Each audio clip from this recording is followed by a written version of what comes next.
Okay, so now we're going to look at writing quadratic equations, the vertex and another point on the graph. So I've got the vertex -2, 3, and it passes through the ordered pair -1, 1. And I've got to solve for a, because if you look at your vertex form, I can replace y, x, h, and k with my numbers. So the first thing I'm going to do is I'm now going to replace x with -1.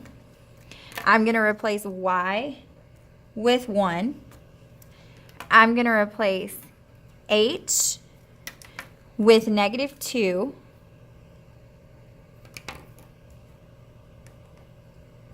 And I'm going to replace k with 3. All right, so now I'm going to rewrite with our numbers. So I've got 1 equals, I'm going to leave a in. I'm going to leave my parentheses squared. Okay, now I've got a -1 for x. I've got minus a negative, which is going to change it to a +2, and you should see your h value change sign when you plug it in, and then plus 3 because that 3 for the k is positive. Okay, so now what you want to do is you want to type this part, the parentheses squared, into your calculator. So I'm going to clear my memory, and I'm going to type in parentheses -1 plus 2, and I'm going to square that. I'm going to see what do I get when I add -1 and 2 together, and then I square that answer. I get 1. So I've really got a times 1, so I'm going to write that as 1a. Okay? And now I'm going to bring down my equals. I'm going to bring down the 1 because I have no more math to do there, and then I'm going to bring down my plus 3. And now it becomes a solving equation problem. I want to get 1a by itself, or just a.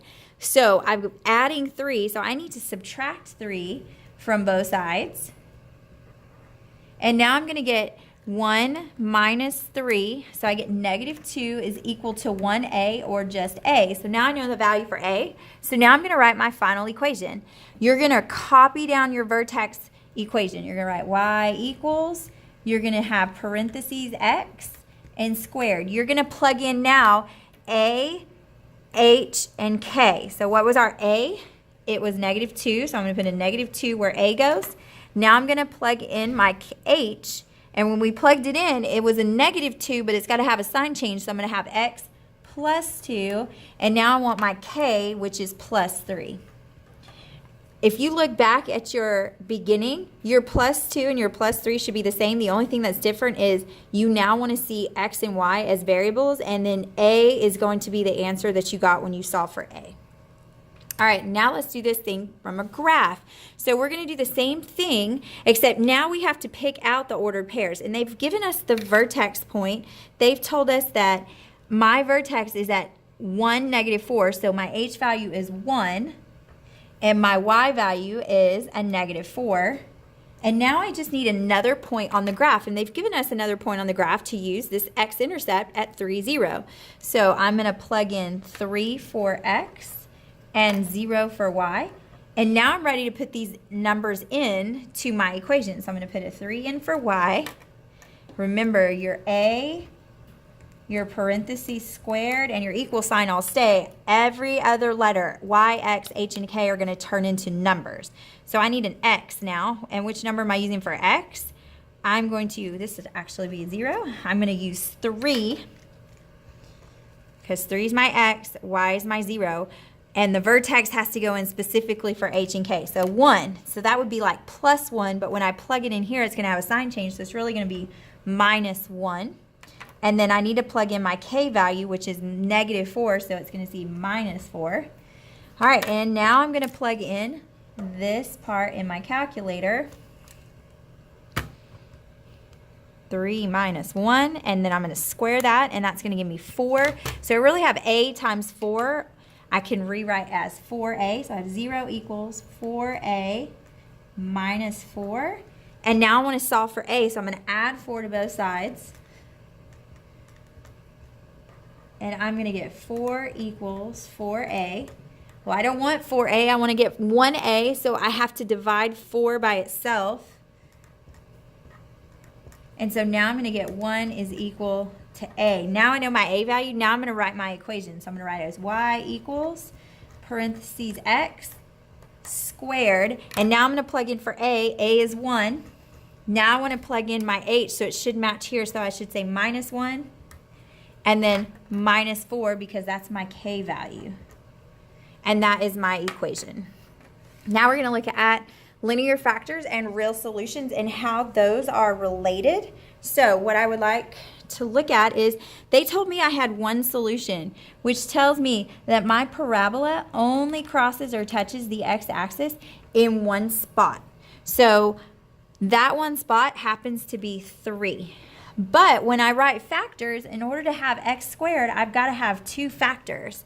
So if you cross the x-axis in one spot, but you need 2 factors to make x squared, then you know that your factors are actually the same, okay?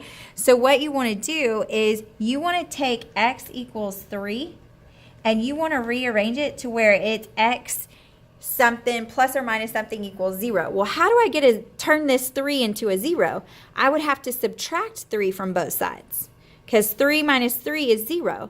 Well, if I subtract 3 from the side after the equals, that means I have to subtract 3 before the equal sign as well to keep it balanced. So isn't x minus 3 equals 0 going to be x equals 3? If x is 3, is 3 minus 3 0? That is yes. So we're just kind of working backwards is what we're doing. So I know that my factors are x minus 3, x minus 3. If I know I only have one root, 1, 0, one solution, that my parabola only crosses once, my factors have to be the same.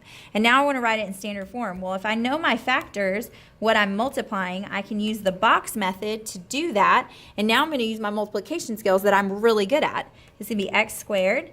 This box is going to be negative 3x. This box is also going to be negative 3x. And when I multiply negative 3 by itself, I should get a positive 9. And now I'm going to combine like terms.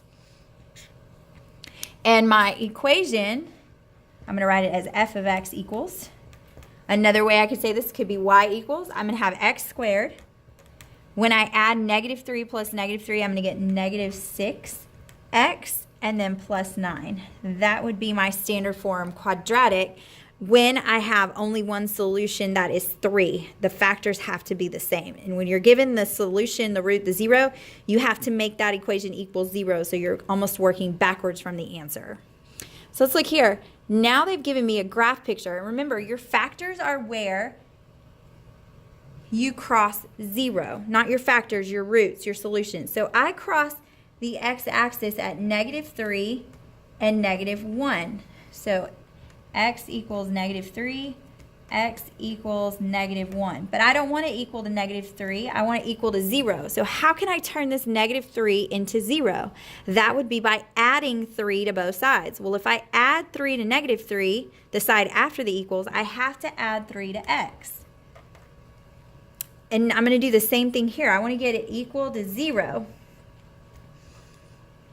If I add 1 to negative 1, I'm going to get 0. So if I add 1 to the side after the equal sign, I have to add 1 to the side before equals to keep it balanced. You learned this when you solved equations.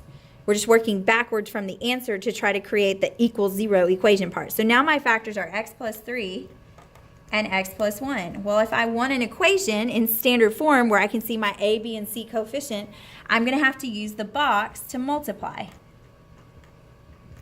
So that's going to give me x squared plus 1x plus 3x.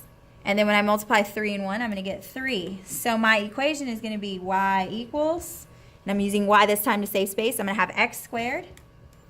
And then I need to combine like terms, which are in my diagonal boxes. So I'm going to get 3 plus 1 is 4, so I'm going to have plus 4x plus 3.